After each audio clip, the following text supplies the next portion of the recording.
Most people don't destroy their lives with one wrong choice. They destroy it slowly, silently, through 1,000 small surrenders nobody ever talks about. One morning they sleep in instead of getting up. One night they scroll instead of building. One week they skip the work they promised themselves they'd do. And because nothing explodes, because no alarm goes off, because life still looks normal from the outside, they assume it doesn't matter. That's the trap. Destruction doesn't announce itself. It accumulates. And accumulation is the most powerful force on this planet, working either for you or against you every single day, whether you acknowledge it or not.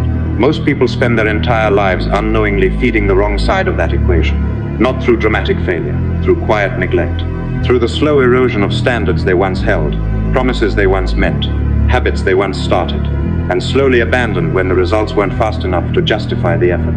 That's how an ordinary life becomes a wasted one, not loudly, gradually, almost invisibly. Here's something nobody explains to you when you're young. Your life doesn't reflect your dreams. It reflects your patterns. Not what you want, not what you wish for at night, not what you post about or talk about or mentally plan during a commute.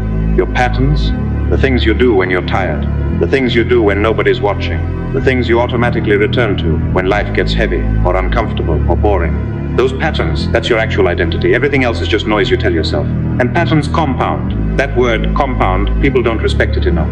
It sounds like a finance term. It sounds dry and technical. But it is the most ruthless law in existence, because compounding doesn't care about your intentions. It doesn't care about your potential.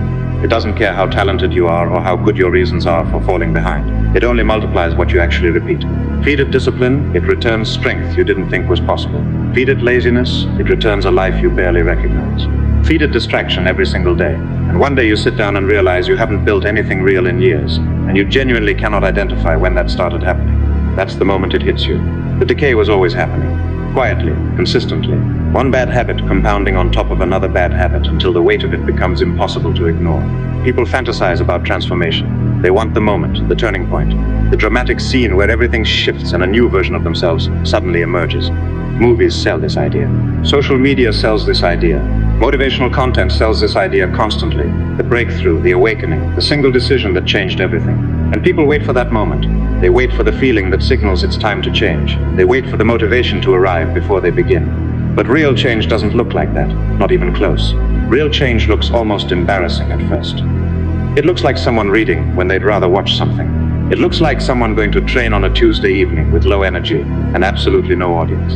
It looks like someone sitting down to do difficult work when every instinct is pulling towards something easier, something more comfortable, something more immediately satisfying. No cameras, no applause, no visible evidence yet that anything is even working. That's the phase where most people quit, not because they're fundamentally weak, because they're impatient. And impatience is one of the most expensive habits a person can carry.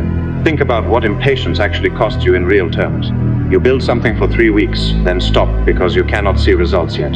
6 months later, you're frustrated that your life hasn't changed. But here's the math that hurts. If you'd stayed consistent through those 3 weeks and kept going, you'd be 6 months into a compound curve right now. Instead, you're back at zero, starting over, again. Starting over is the most destructive habit that exists, not failure. Restarting, because every restart erases the compound growth that was quietly accumulating underneath the surface. And compound growth, once interrupted, doesn't resume from where it stopped.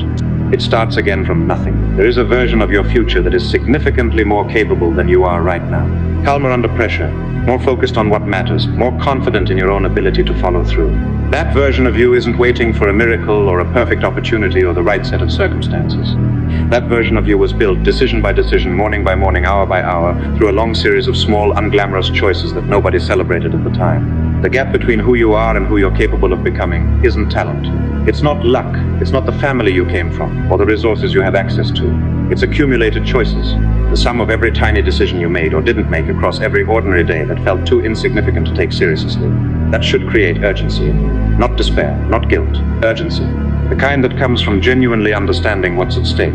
Because the danger is never failure. People recover from failure constantly. The real danger is comfort. Comfort is where potential goes to quietly disappear. It feels like safety. It feels like a reward you deserve. But comfort, when it becomes the default state, is stagnation wearing a familiar face.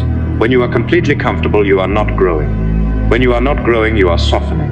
And softening compounds exactly as powerfully as strength does, just in the opposite direction. Your standards drop slightly without you noticing. Your discipline becomes a little more negotiable. Your excuses become a little more convincing because you've repeated them enough times that they've started to sound reasonable. 1 comfortable year becomes 2, 2 becomes 5, and suddenly you're still the same person you were half a decade ago, just older, more settled into limitation, and with fewer reasons to believe that change is still possible. That's not a story about weak people. That's a story about capable people who never took their own potential seriously enough to protect it. Here's what actually separates people who build something powerful with their lives from those who don't. It's not motivation. Motivation is temporary and unreliable by nature. It's not raw talent. Talent without execution is completely worthless, and the world is full of talented people living far below what they're capable of. It's not even intelligence or education or opportunity, though people use all of these as explanations constantly. The real separation is this: the willingness to do the uncomfortable thing, the boring thing, the thing with no immediate payoff, repeatedly and consistently, without needing it to feel meaningful in the moment. That's it. That's the entire formula. Everything else is commentary. The person who reads every night when they'd rather sleep isn't doing it because discipline comes naturally to them. They've decided their future matters more than their present comfort. The person who trains when they're exhausted and unmotivated isn't operating on some supernatural reserve of willpower. They've built a standard, and the standard simply doesn't negotiate with mood. The person who sits down and does focused work when every instinct is screaming for distraction hasn't eliminated the pull toward easier things. They've trained a different response through repetition, until that response became default behavior rather than conscious effort. Discipline is not a personality trait you either have or don't have. It is a trained response. And you train it the same way you train any physical skill, through repeated action against resistance until the resistance gradually fades, until the behavior that once required enormous effort becomes automatic, until doing the right thing stops requiring a daily decision because it has simply become who you are. That's identity. That's what you're actually building when you keep the small promises nobody else witnesses. Not just skills, not just habits, identity. And identity eventually runs your life on autopilot, either toward what you want or away from it. Your current identity was also trained. This is the part that's uncomfortable but essential to understand. You were not born someone who wastes mornings or avoids hard work or escapes into entertainment when life feels heavy. Those behaviors were conditioned into you through repetition too. Every single time you chose the easier option when you should have chosen the harder one, you cast a vote. Every time you broke a promise to yourself and nothing catastrophic happened as a consequence, you taught your brain that your commitments are negotiable. Every distraction you surrendered to made the next distraction slightly easier to surrender to, because the brain learned that surrendering to distraction was acceptable behavior. That's not a judgment. That's just how conditioning works on a neurological level.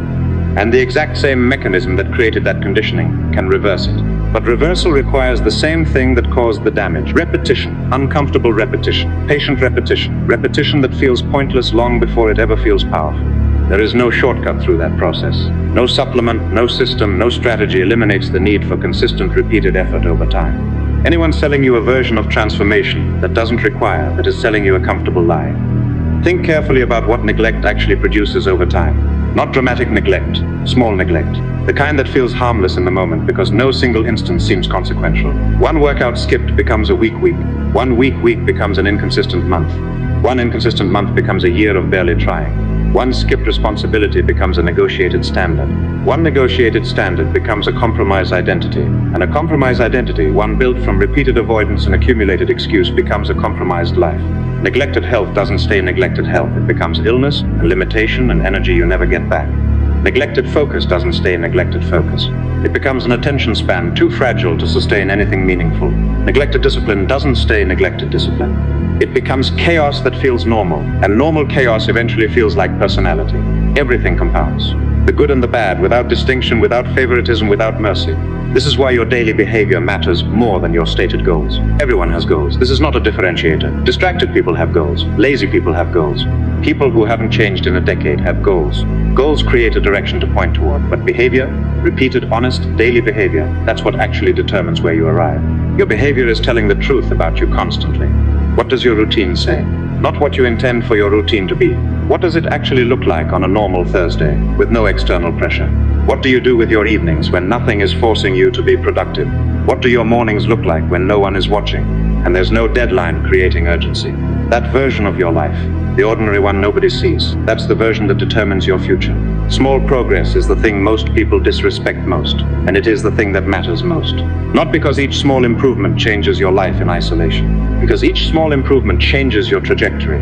And trajectory, sustained over time, is everything. Think about navigation. A ship that adjusts its course by 2 degrees doesn't immediately appear to be heading somewhere different. For hours, the change is almost invisible. But sustained across an ocean, that 2-degree shift lands you in an entirely different country. Your daily behavior works the same way. A slightly better morning routine doesn't look like transformation on day one. On day one, it looks like waking up slightly earlier and feeling slightly more in control. But sustained across 2 years, that slight adjustment compounds into a completely different mind, a completely different body, a completely different relationship with your own capacity. People miss this because they measure themselves daily against a destination they want to reach immediately. That's the wrong measurement. The right measurement is trajectory. Am I moving in the right direction? Is today's behavior consistent with the person I'm deciding to become? Not, am I there yet? Because there is built through thousands of toe days. There is no other construction method. Self-trust is the foundation that everything else depends on. Not confidence, self-trust. These are genuinely different things, and most people confuse them. Confidence can be performed. It can be faked temporarily. Self-trust is earned through evidence. It's what exists when you've kept enough promises to yourself that you actually believe you'll follow through when something difficult is required. And it's what erodes, slowly, silently, every time you say you'll do something and don't. Every time you plan to wake up early and negotiate yourself out of it. Every time the work that mattered gets postponed until it disappears. The emotional weight of that accumulation is real. People think procrastination is a time management problem. It isn't. It's an identity problem. Every action you take or avoid is a piece of evidence your brain collects about who you are. Not who you intend to be, who you behave like. And your brain updates its image of you based on that evidence constantly. When you consistently behave like someone who follows through, your brain starts to believe and expect that you're that kind of person. When you consistently behave like someone who avoids and delays and negotiates, your brain builds that expectation instead. And eventually that expectation becomes the default.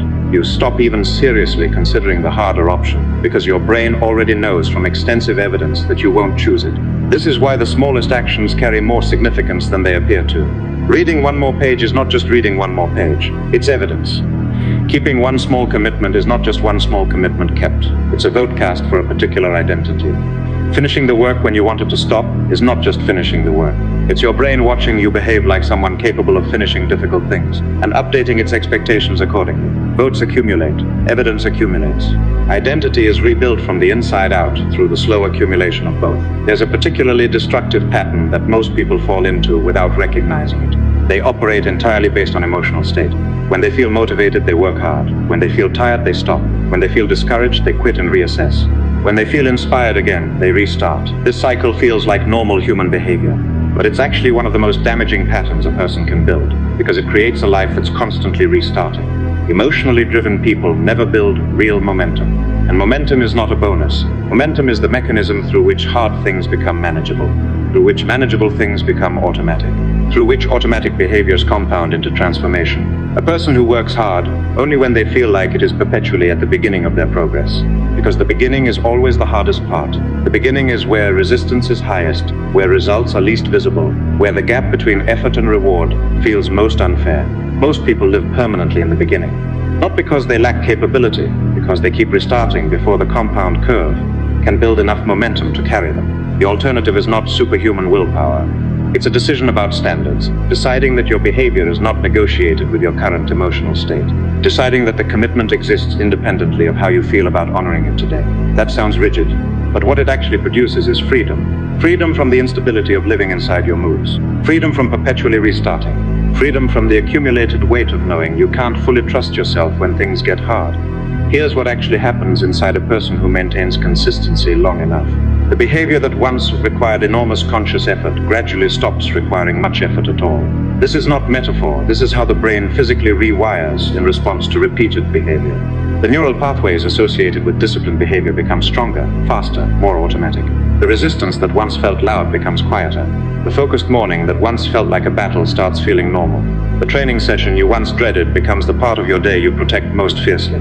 This is what people on the outside observe and misidentify as talent or natural discipline. It isn't. It's adaptation earned through repetition. The person who seems effortlessly consistent usually just started earlier than you can see and endured the difficult early phase long enough for adaptation to take over. That phase, the difficult early phase where nothing feels natural yet and results are still invisible, that's where character is actually built. Not in the easy later stage when discipline has become identity. In the grinding early stage when you're choosing consistency without evidence that it's working. When you're keeping promises to yourself in a vacuum. when you're doing the right thing and feeling no reward for it yet. Everyone who built something real went through that phase. The difference between those who emerged from it changed and those who quit inside it is simply whether they understood that invisible progress is still progress, that roots growing underground are still growing, that a foundation being built below the surface is still a foundation. The people most at risk are not the ones who recognize their weakness and struggle against it. They are the people who become comfortable with their current level, the ones who have quietly normalized a version of themselves that is significantly below what they're capable of, who have accepted distraction as personality, who have made peace with broken promises to themselves as just the way things are, who have stopped feeling the discomfort of wasted potential because the numbness has set in completely.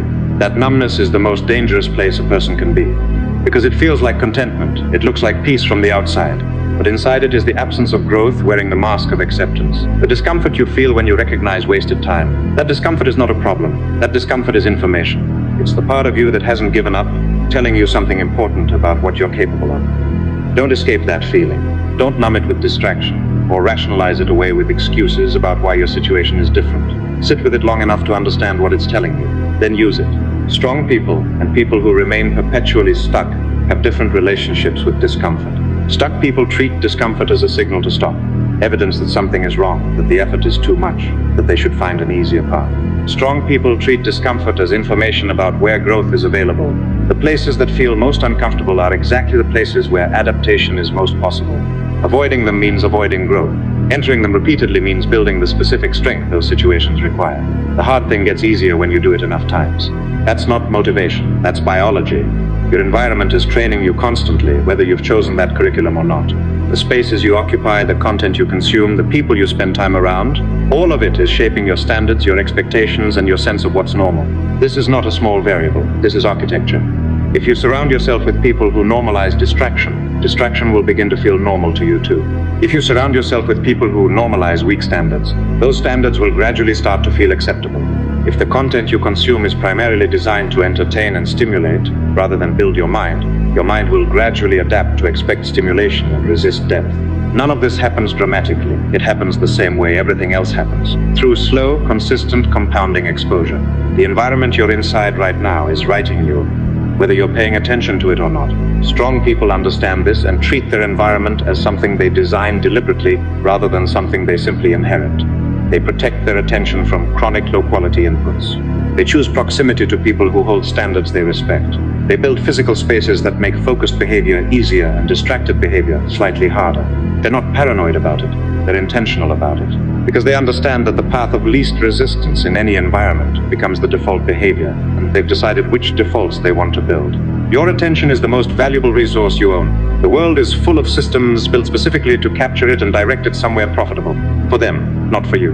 Every notification, every infinite scroll, every autoplay, every algorithm is optimized for one thing: maximum capture of your attention for maximum duration. Understanding this clearly should make you protective of it in a way that feels almost instinctive, because where your attention consistently goes, your life eventually follows. Consider the full picture of what this means across years. Two people, same starting conditions, same raw potential, same access to the same information and the same opportunities. The only difference is the quality of their daily decisions. Not dramatically different decisions, marginally different decisions. 1% better or 1% worse on average across every ordinary day. Now project that across 5 years. The person who went 1% better consistently isn't just 5% ahead. They're not even 50% ahead. They are an unrecognizable distance ahead, because that's what compound growth actually looks like when it runs long enough. Their habits are deeply automatic. Their confidence comes from years of evidence rather than wishful thinking. Their mind has been trained for depth and sustained focus. Their body has been maintained through consistent effort. Their track record of keeping commitments has built a level of self-trust that makes difficult challenges feel manageable rather than overwhelming. The person who went 1% worse consistently isn't just 5% behind. They're lost. They've spent 5 years having the same conversations with themselves about changing, starting and stopping repeatedly, building and abandoning, accumulating the specific quiet regret that comes not from trying and failing, but from knowing you had the capacity and didn't commit to it. The compound curve reveals everything, eventually, without exception, for everyone. And here's what makes that simultaneously terrifying and hopeful. You're already on a compound curve, right now. Today, the curve is already running. The only question is which direction it's pointing, because the curve is neutral. It doesn't care what you want, it only reflects what you do. And what you do every day is a choice, even when it doesn't feel like one. Patience is the variable that breaks most people. Not because they lack discipline fundamentally, because they misunderstand the timeline of real change. They expect transformation on a schedule that doesn't exist. They expect to see the results of their effort within a time frame that doesn't reflect how compound growth actually works. And when the timeline doesn't match their expectation, they interpret the absence of visible results as evidence that the effort isn't working, and they stop. But absence of visible results in the early phase of a compound curve is not evidence the system isn't working. It's just the nature of compounding before it reaches the exponential portion of the curve. The growth is happening, the adaptation is real, the foundation is being laid. It's simply underground still, invisible, not yet translated into outcomes that the world can observe. This is where faith in process becomes essential, not blind faith. Faith based on understanding how growth actually works. Understanding that seeds don't show anything above ground for a long time, and that the absence of a visible plant is not evidence the seed isn't growing. Understanding that the roots have to go deep before the tree goes tall, and that depth built underground eventually becomes height that nobody can ignore. The people who build powerful lives aren't those who found a shortcut past this phase. They're the ones who understood the phase well enough to endure it without quitting, who kept doing the work while the results were still invisible, who stayed on the compound curve long enough for the exponential portion to arrive. That requires a tolerance for the absence of immediate validation that modern culture makes very difficult to maintain. Because modern culture offers infinite, instant, cheap validation as an alternative, an hour of entertainment instead of an hour of work, a scroll through someone else's highlight reel instead of a focused session on your own growth, a hit of immediate pleasure instead of delayed, meaningful reward. These alternatives are always available and always easier. And the brain, trained by years of instant gratification, will choose them unless you've built the habit of choosing differently so many times that it's become identity. Regret has a compound curve too. This is the part nobody wants to sit with. The small surrenders you make today, they don't feel like regret while they're happening. They feel like relief.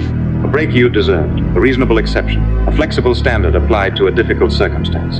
The regret arrives later, sometimes much later, when enough time has passed, that the accumulated weight of those small surrenders becomes visible in your life as something undeniable.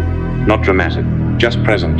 The health you don't have that you could have built, the skill you never developed that would have changed what's available to you, the confidence that wasn't earned because the repeated difficult actions that would have built it were avoided.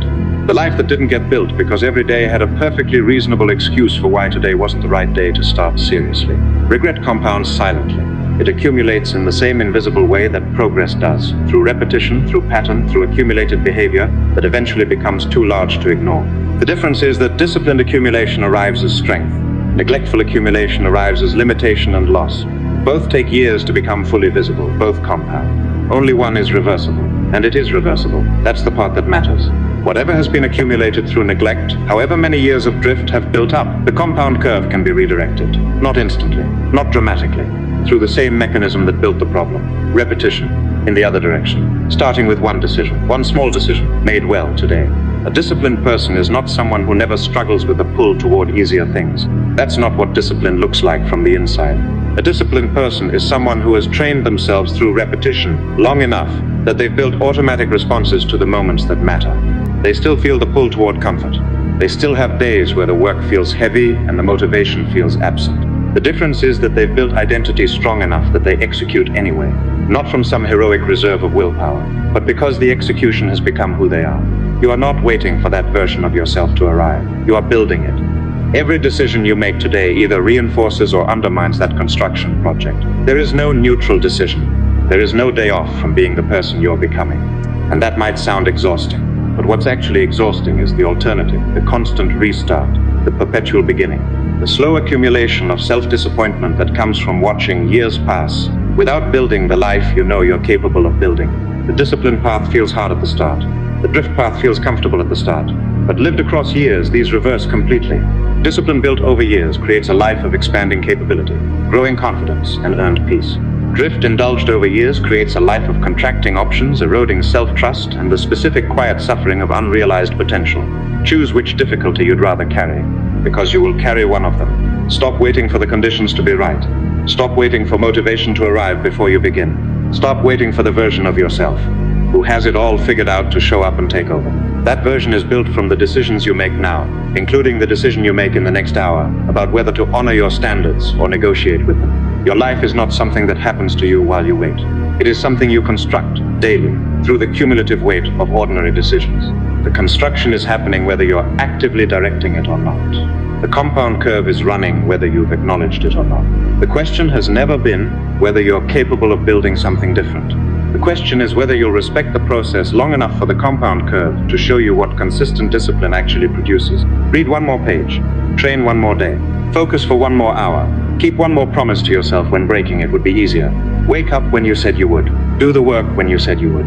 Hold the standard when dropping it feels justified. Not because any single instance changes everything, because repeated consistently across months, across years, it changes everything. It changes your body. It changes your mind. It changes what you believe about yourself. It changes what feels possible. It changes the entire trajectory of what your life becomes.